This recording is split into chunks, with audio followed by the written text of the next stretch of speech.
ఈరోజు పొద్దున్న సీరియల్లో ఏం జరిగిందో ఇంకా స్టోరీలోకి వెళ్ళిపోతాము. ఇంకా బుస్సు వాళ్ళ నాన్న ఉన్నారు కదా, అది శైలజ వాళ్ళ నాన్న. ఇంకా కేసులు పడలేదు, ఏమీ పడలేదు అని చెప్పేసి మహాలక్ష్మికి సారీ కూడా చెప్తాడు. మాకు తెలియదమ్మా, ఒక ఆడపిల్ల మీద జోలికి వచ్చాడు నా కొడుకు అని చెప్పి నాకైతే తెలియదు, సారీ చెప్పేసి ఇంకా కేసులు పడలేదు, ఏమీ పడలేదు అని చెప్పేసి వాళ్ళ కూతురైతే తీసుకెళ్ళిపోతారు. ఇంకా పోలీసులకు కూడా ఇంకా పని ఏం లేదు కదా, వాళ్ళ కేసు వద్దన్నాక ఇంకా వీళ్ళు కూడా వెళ్ళిపోతారనమాట. వెళ్ళిన తర్వాత ఇంకా మాధవ వాళ్ళకి, కేశవకి, చక్రికి ముగ్గురు 3 దేవతలాగా కనిపిస్తా ఉన్నారు. బుస్సు, అలాగే గాయత్రి, ఈ అమ్మాయి కదా మహాలక్ష్మి, ముగ్గురు 3 దేవతలాగా కనిపిస్తూ ఉంటారు. ఇంకా పెద్ది అంటాడు, అదే మాధవ అంటాడు, మీరు ఈ గండం నుంచి కాపాడడానికి వచ్చిన దేవతలాగా ఉన్నారమ్మా అని చెప్పి తన మనసులో అయితే అనుకుంటాడు.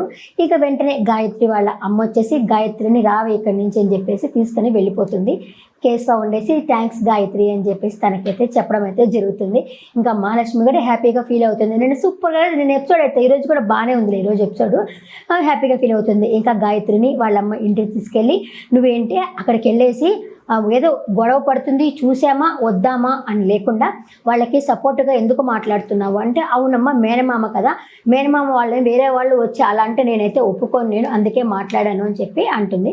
అంతలోపల ఆ గాయత్రి వాళ్ళ మామయ్య కూడా ఉండేసి, అది మాట్లాడితే మాట్లాడావు కానీ మా గురించి ఎందుకు నువ్వు మాట్లాడావు, వాళ్ళ ఆస్తి లాక్కున్నామని ఎందుకు చెప్పావు అంటే, అది నిజమే కదా, మీకు ఇచ్చిన ఆస్తి మీరు తినేసినారు, మళ్ళీ ఇప్పుడు ఆ మామయ్య ఆస్తి కావాలని చెప్పి మీరు ఎందుకు అలా అడుగుతున్నారు అనేసరికి ఇంకా గాయత్రి వాళ్ళ అమ్మ ఉండేసి, నువ్వు చిన్నదానివి, నీకెందుకు, నువ్వు కామ్గా ఉండు, అది మా నాన్న ఆస్తి, అతను తాగి తగలేస్తా అంటే మేము ఎందుకు ఒప్పుకుంటాము అంటే గాయత్రి అంటుంది, అది తన ఆస్తి, తన ఇష్టము, ఏమైనా చేసుకుంటాడు, మీకెందుకు అని చెప్పేసి అనేసరికి నీకేం తెలియదులే, నువ్వు కామ్గా ఉండు, అయినా నువ్వు ఇక్కడ ఇతనితో మాట్లాడుతున్నావు అని తెలిస్తే నీకు పెళ్ళయింది, మీ ఆయన ఏమనుకుంటాడు నువ్వు ఇట్లా మాట్లాడుతున్నావు అని చెప్పి గాయత్రిని వాళ్ళ అమ్మ అయితే తిరుగుతుంది. ఆయన ఏం అనుకోలే అమ్మ అని చెప్పేసి గాయత్రి కూడా చెప్తూ ఉంటుందన్నమాట. అసలు బావ ఎంత మంచోడో తెలుసా, నేను ఫోన్ చేసినా కానీ లిఫ్ట్ చేయట్లేదు మాధవ బావకి ఆడపిల్లకాయలతో ఎలా ఉండడమో తనకి బాగా తెలుసు అని చెప్పేసరికి, నువ్వెందుకు ఫోన్ చేస్తున్నావే బావకి అంటే, అవును చేస్తున్నాను, మాట్లాడదామని చేస్తున్నానంటే, ఈ విషయం అంతా మీ ఆయనకి తెలిస్తే బాగుండదమ్మా అని చెప్పేసి గాయత్రికి నచ్చజెప్పే ప్రయత్నం చేస్తుంటుంది వాళ్ళ అమ్మ. ఈ లోపలికి వాళ్ళ హస్బెండ్ కూడా వచ్చి, ఏంది దేని గురించి మాట్లాడుతున్నారు అంటే, ఏమీ లేదు బాబు, నువ్వు ఇట్లా ఎండను బడి వస్తావు కదా, ఫుడ్ పెట్టాలి కదా, దాని గురించి ఆలోచించావా అని చెప్పి మాట్లాడుతున్నాను అంతే అని చెప్పి మాట అయితే కవర్ చేసుకుంటారు. ఈయన ఎప్పుడు లాస్ట్ వస్తుంటాడు, మాట అంతా అయిపోయినాక మళ్ళీ వచ్చి ఏం మాట్లాడుకున్నావు అని చెప్పి వస్తాడనమాట. ఫస్ట్లో కూడా అంతే, వీళ్ళు అమ్మాయి మాధవ బావని మర్చిపోలేకపోతున్నాము అంటే అంత వెనక లాస్ట్ వచ్చి ఇప్పుడు ఏం మాట్లాడుకున్నారు అని చెప్పి అడుగుతాడనమాట. అదేవిధంగా వీళ్ళు మాట్లాడుకున్న తర్వాత ఆయన తెలియకుండా ఉంటుందా, తెలిసే ఉంటుంది, తర్వాత చెప్తాడేమో నాకు తెలుసు అనేసి, తెలిసే ఉంటుందని చెప్పి నేను అనుకుంటున్నాను. నేను తర్వాత వచ్చేసి సరే మీ ఆయనకి ఏం కావాలో చూసి పెట్టేసరికి అమ్మాయి చెప్తుంది, సరేలని చెప్పి ఇంక వాళ్ళ పని వాళ్ళు చూసుకుంటారు. ఇకపోతే మాధవ వచ్చేసి ఈ అమ్మాయి గురించి ఆలోచిస్తూ ఉంటాడు, మహాలక్ష్మి గురించి ఆలోచిస్తూ ఉంటాడు నైట్ పడుకొని. ఎందుకంటే ఆయన పంచమి పాప అన్నాడు కదా, తప్పు మాట కదా అది, ఒక ఆడమి 5 మంది మొగలతో ఉండడము అంటే అది చాలా చెడ్డ మాట.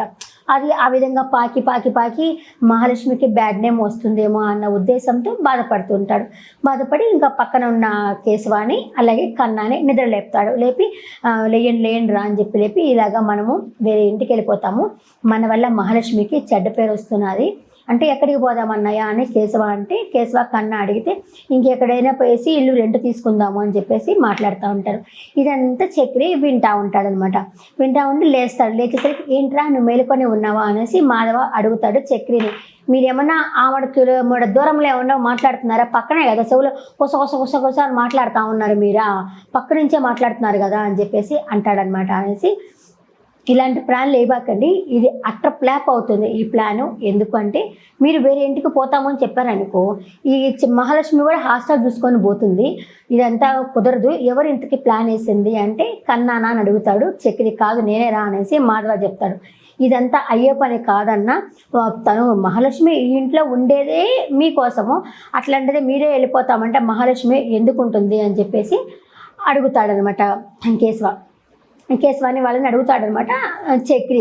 అనేసరికి సరే ఇంకా వీళ్ళు ఆలోచనలో పడతారు, ఇంకేదైనా మాట్లాడాలనుకుంటే మీరు ఆమె దూరం వెళ్ళి మాట్లాడుకోండి, నాకు వినపడకుండా అనేసి అనడం కూడా జరుగుతుంది.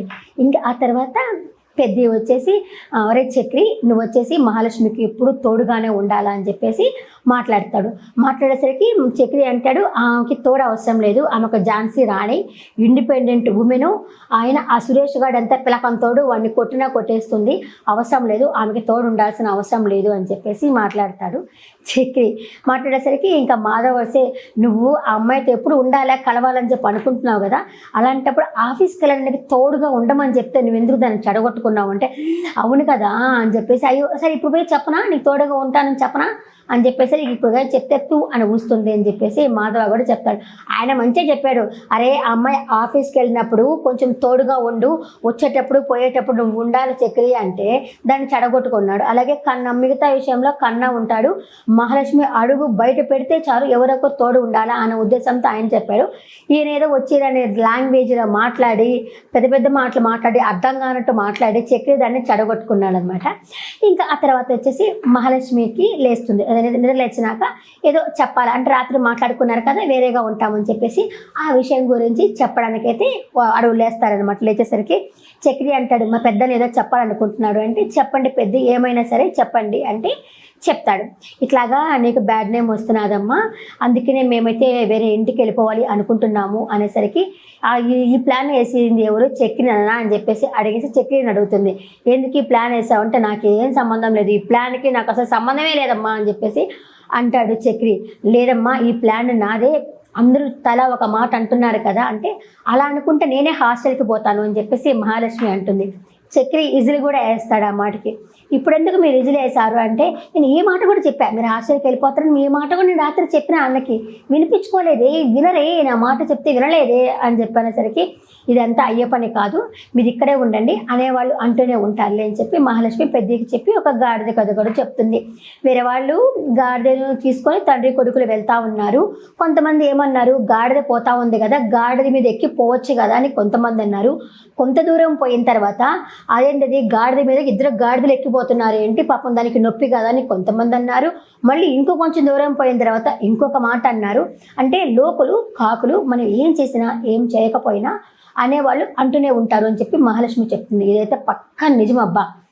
ఏంటి అంటే పక్కన వాళ్ళు మనం బాధలో ఉన్నామనుకో వాళ్ళు హ్యాపీగా ఫీల్ అవుతారు, మనం బాధలు మనం కష్టాలు మనం నవ్వుతూ ఉన్నాం అనుకో అబ్బా వీళ్ళు నవ్వుతున్నారబ్బా ఎప్పుడు ఎవరుస్తారా అని చెప్పేసి అనుకుంటారు. మనకి ఏదైనా ప్రాబ్లం ఉండిందనుకో దాని గురించే మాట్లాడతారు కానీ మన హ్యాపీగా ఉన్న విషయం గురించి లోకులు మాట్లాడరు. ఈ ప్రపంచంలో జరుగుతున్నదే అదే. మహాలక్ష్మి కూడా అదే చెప్తుంది, అనేవాళ్ళు అంటూనే ఉంటారు పెద్ద. ఇదైతే అయ్యే పని కాదు, మనమంతా ఇక్కడే ఉండాలా, మీరు అలాంటి ఆలోచనలు ఏం పెట్టుకోవాకండి అని చెప్పేసి పెద్ద వాళ్ళతో చెప్తుంది అనమాట. ఇంకా తర్వాత చక్రి అంటాడు నేను చెప్పానా నా మాట మీరు విన్నారా, నేను చెప్పానా ఇది ప్లాన్ అట్ర ప్లాప్ అవుతుంది అని నేను చెప్పాను కదా మీరు విన్నారా అనేసి పెద్ద వాళ్ళతో అనడమైతే జరుగుతుందనమాట. ఇంకా కేశవ వచ్చేసి అబ్బా సూపర్ అబ్బా శైలజ నన్ను నిజంగా లవ్ చేస్తున్నదని చెప్పి అనుకోలేదు అనేసి వాళ్ళ చక్రితో మాట్లాడుతుంటాడు. నేను టైంపాస్ లవ్ అనుకున్నాను శైలజాది, కానీ సిన్సియర్గా లవ్ చేసింది, నా కోసం వాళ్ళ అమ్మ నాన్నని కూడా ఎదిరించింది, ఇంక నుంచి నేను ఈ అమ్మాయికి తోడుగానే ఉంటాను, నేను శైలజకి తోడుగానే ఉంటానని చెప్పేసి కేశవ చక్రితో మాట్లాడుతూ ఉంటాడు. అలాంటి అనుకుంటే ఇక్కడ తను కూడా బెస్టే కదా అంటే ఎవరు మహాలక్ష్మి గారు అంటే అవును తను కూడా ఎదిరించి మాట్లాడింది కదా సూపర్ కదా అని చెప్పేసి తను కూడా మహాలక్ష్మిని పొగుడతాడనమాట. ఇంకా చక్రి కేశవని అడుగుతాడు, తను ఇంటికి వెళ్ళింది కదా ఫోన్ చేసావా నువ్వు అంటే అరేంజ్ చేయలేదురా, ఎందుకు అంటే తనకి ఫోన్ లేదు, ఉంటే డైరెక్ట్గా మాట్లాడుకోవడం తప్పితే ఫోన్ వాళ్ళమ్మ తీసేసుకుంది, ఇప్పుడు ఎలా చేయాలో తెలియలేదు అని చెప్పేసి కేశవ అయితే చెప్తాడనమాట చక్రితోటి. ఇంకా కట్ చేస్తే ఈ అమ్మాయి ఉంది కదా బుస్ ఉంది కదా అదే శైలజ వాళ్ళ నాన్న అయితే అమ్మాయిని అయితే ఇంటికి తీసుకెళ్ళిపోయి ఉంటాడు కదా. ఇంటికి తీసుకెళ్ళినాక అమ్మాయిని తిడతారు, అమ్మ నాన్న కలిసి తిట్టి నీకు బాగా చదివించాము, స్తోమతకు మించి చదివించాము, అయినా కూడా నువ్వు ఆ మెకానిక్తో లేచిపోతాను అని చెప్పేసి అనుకుంటున్నావు కదా, నువ్వు ఇది మంచి పద్ధతి కాదమ్మా, వాళ్ళు మంచి వాళ్ళు కాదు అని చెప్పినా కూడా నువ్వు వాళ్ళకే సపోర్ట్ చేసావు, మాకు సపోర్ట్ చేయకుండా అనేసి వాళ్ళ అమ్మ నాన్న తిడతారు. అలాగే ఆఖరికి అన్నయ్యని కొడుతున్నా కూడా సపోర్ట్ చేయాల్సింది పోయి సపోర్ట్ చేయలేదా అని తిట్టినాక ఈ అమ్మాయి చెప్తుంది శైలజ దీనికి అంతటికీ కారణం అన్నయ్య అమ్మ, ఎందుకు ఆ మహాలక్ష్మి పట్ల అలా అసభ్యంగా బిహేవ్ చేయాలి, ఇతనికి బుద్ధి లేదు అని చెప్పేసి తన్ని కూడా తిడుతుంది అనమాట. ఇదంతా కాదులే అని చెప్పేసి మహాలక్ష్మిని హౌస్ అరెస్ట్ చేసి పెడతారు, ఇంట్లో పెట్టేసి లాక్ చేసేస్తాము, ఏదైనా తినడానికి మాత్రమే డోర్ తీస్తామని చెప్పేసి లాక్ చేస్తారు. ఇంకెలా పాపము కేశవతో మాట్లాడడానికి కూడా వీలు లేదు కదా. ఇంకా అనుకోకుండా ఆ అమ్మాయి ఫ్రెండ్ అయితే వస్తుంది. ఇది ఫ్రెండ్షిప్ అంటే ఫ్రెండే లవర్ని కలిపేది కానీ ఫ్రెండ్సే అబ్బా, ఫ్రెండ్స్ లేకపోతే లవర్లో కలవలేరు. ఇంకా ఆ అమ్మాయి ఫ్రెండ్ వస్తుందనమాట. ఫ్రెండ్ వచ్చేసి ఆంటీ ఆంటీ అని పిలుచుకుంటా వస్తుంది శైలజ దగ్గరికి.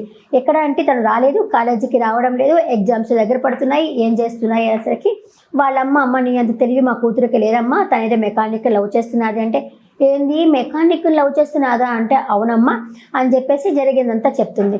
సరే అంటే ముందు మీరు డోర్ తీయండి, శైలజకి నేను బుద్ధి చెప్తాను అని చెప్పేసరికి సరే అమ్మ అని చెప్పేసి డోర్ తీసి లోపలికి వెళ్ళి తనకి బుద్ధి చెప్పమ్మా అని చెప్పేసి చెప్తుందనమాట. ఇంకా వాళ్ళ ఫ్రెండ్ ఫోన్ తీసుకొని కేశవాకి ఫోన్ చేస్తుంది శైలజ, ఇలా హౌస్ అరెస్ట్ చేస్తున్నారని, పెళ్లి చేస్తున్నారు అనేది చెప్తుంది అనమాట. ఇంకా మనము రేపటి ఎపిసోడ్లో చూడొచ్చు, మహాలక్ష్మి అండ్ చక్రి వెళ్ళి ఆ పెళ్ళికి వెళ్ళి కొడుక్కి ఇలా మా తమ్ముడితో సంబంధం ఉంది అని చెప్పడానికైతే పోతారు. కానీ వాళ్ళ పెళ్లి వాళ్ళు వెనక్కి పోకుండా వాళ్ళ ఇంటికి వెళ్ళేసి ఫుడ్ తింటూ ఉంటారు, స్వీట్లు తింటుంటారు. బుస్సు వాళ్ళ ఫ్రెండ్ ద్వారా మళ్ళీ ఫోన్ చేసి ఎంత పని చేసావురా నువ్వు, పెళ్లి వాళ్ళు ఆల్రెడీ వచ్చున్నారు ఇక్కడ అని చెప్పేసి అయితే కేశవాకి అయితే చెప్పడం జరుగుతుంది. చూద్దాం వీళ్ళ పెళ్ళి ఎలా అవుతుందో, ఎన్ని ఒడిదుడుకుల మధ్య పెళ్ళి అవుతుందో వీళ్ళ పెళ్ళి కూడా మనం తర్వాత ఎపిసోడ్లో చూడొచ్చు. ఈ ఎపిసోడ్ పట్ల మీ అభిప్రాయాన్ని కమెంట్ సెక్షన్లో కమెంట్ చేయండి. బాగుంది, కొన్ని ఎపిసోడ్లు బాగుంటాయి అబ్బా. ఈ సీరియల్ అన్నదమ్ముల అనుబంధం కానీ, ఒక లవర్ అంటే ఎలా ఉండాలనేది కానీ బాగుంది ఈ ఎపిసోడ్. మీకు ఈ సీరియల్లో చక్రి క్యారెక్టర్ ఇష్టమా, మహాలక్ష్మి క్యారెక్టర్ అంటే ఇష్టమా, కమెంట్ సెక్షన్లో కమెంట్ చేయండి.